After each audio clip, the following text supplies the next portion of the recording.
Hello friends, ఇక్కడ చూస్తున్నారు కదా, ఇది ఎలక్ట్రిక్ కెటిల్ లైఫ్ లాంగ్ వాళ్ళది. జో మార్కెట్లో 900 రూపీస్ అలా ఉంటుంది. సో మనం బ్యాచిలర్గా తప్పదు. సో మనం వచ్చేసి ఇందులో ఫిష్ కర్రీ అయితే చేస్తున్నాం ఈరోజు సండే కావడంతో. సో చూడొచ్చు. సో చాలా రకాలుగా యూజ్ చేసేసుకుంటున్నాను దీన్ని అయితే. సో మంచిగా ఉపయోగపడుతుంది.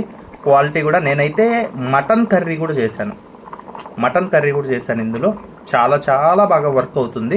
సో మీరు కూడా ట్రై చేయండి. బ్యాచిలర్లు అయితే ఎలక్ట్రిక్ కెటిల్ వేరు, మనము ఇండక్షన్ స్టవ్ తెచ్చుకొని పాత్రలు ఇవన్నీ తెచ్చుకోవడం కష్టం. ఇది ఒక్కటి ఉన్నింది అనుకోండి, మీకు అన్ని విధాలుగా ఉపయోగపడుతుంది.